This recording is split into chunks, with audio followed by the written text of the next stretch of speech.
In the year 334 BC, a young and ambitious ruler named Alexander ascended to the forefront of history.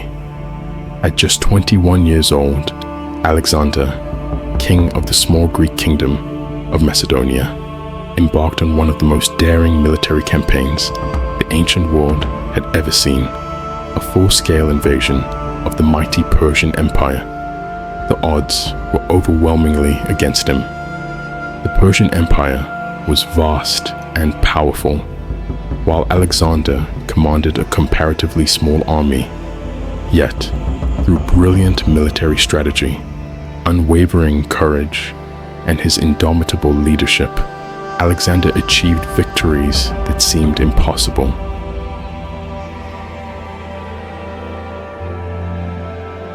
The first significant battles were fought at the River Granicus and later at Issus, where Alexander's forces triumphed over the Persians. These victories secured control over Persian territories west of the Euphrates River. But Alexander was far from finished. His sights were now set on the empire's heartland. He sought nothing less than the total overthrow of King Darius III and the complete destruction of Persian power.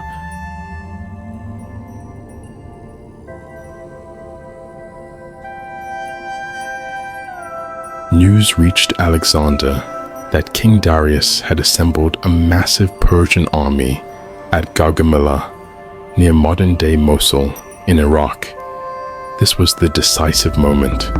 Darius was determined to stop Alexander once and for all, while Alexander saw an opportunity to shatter Persian dominance forever.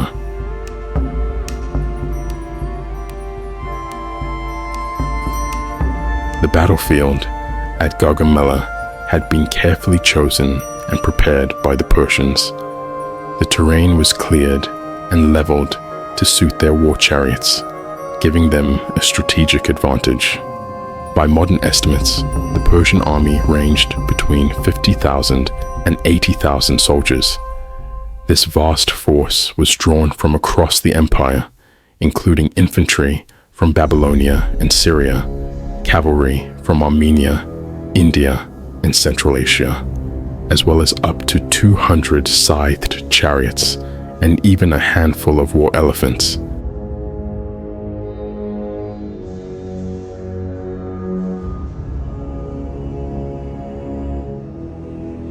Alexander's army, though smaller and outnumbered, possibly by as much as 2-1, was a disciplined and formidable force. He deployed his troops in a formation honed through years of experience. On the left flank, Thracian and Thessalian cavalry were under the command of Parmenion. In the center, the Macedonian phalanx, with its seasoned veterans armed with 18-foot sarissa pikes, formed the backbone of the force. On the right, Alexander himself took command of the elite companion cavalry and the hypaspists, his best infantry troops. These units would spearhead his decisive attack.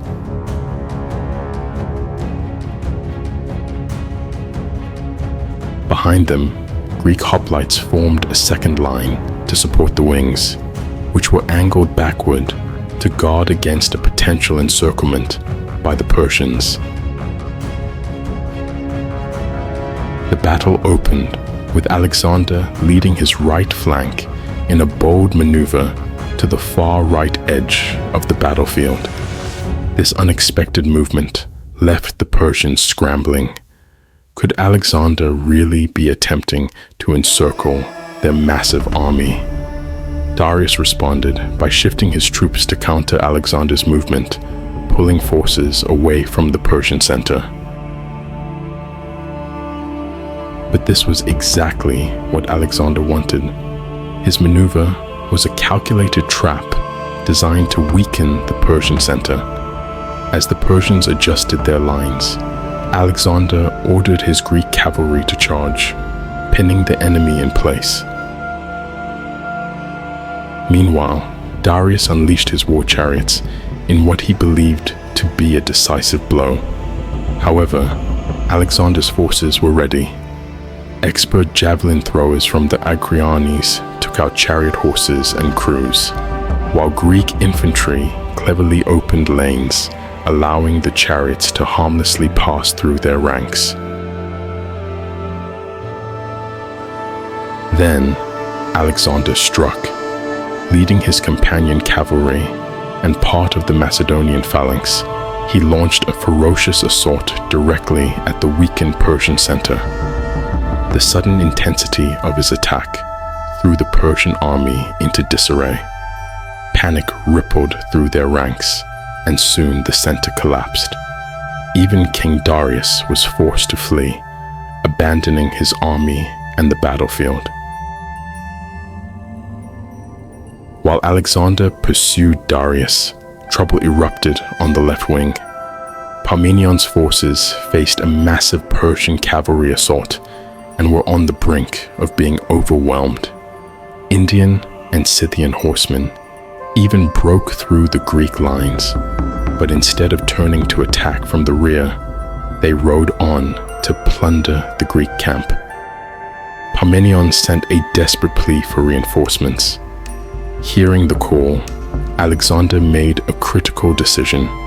He abandoned the pursuit of Darius, regrouped his forces, and charged the Persian right wing.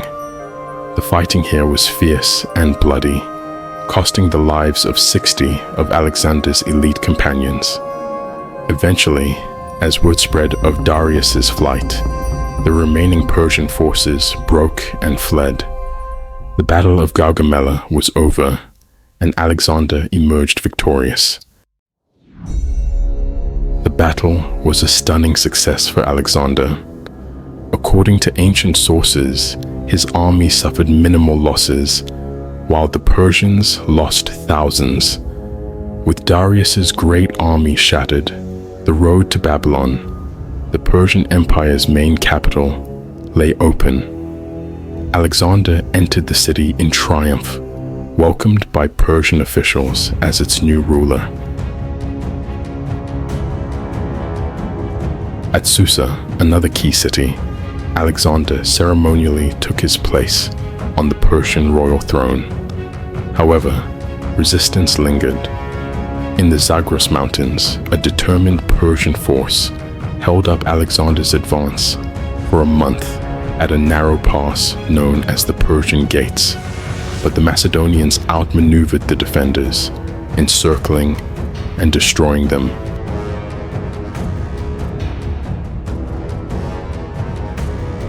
By early 330 BC, Alexander reached Persepolis, the ceremonial heart of the Persian Empire. Although he aimed to present himself as a liberator and the rightful successor to Darius, he ordered the city to be plundered and burned, a symbolic act of retribution for the Persian invasion of Greece nearly 150 years earlier.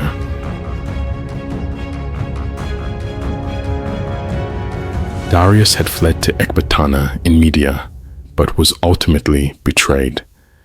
As Alexander closed in, Darius was murdered by his own governor, Bessus, who declared himself the new ruler of Persia. Alexander ordered Darius to be buried in the royal tombs at Persepolis, honoring him as a fallen king.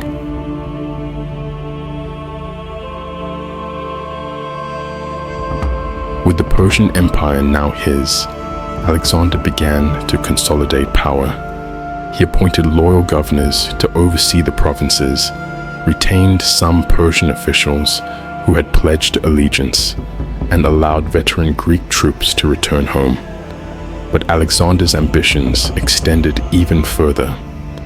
He turned his gaze eastward, determined to pursue Bessus, subdue the empire's eastern provinces, and push the boundaries of his conquests to the edge of the known world.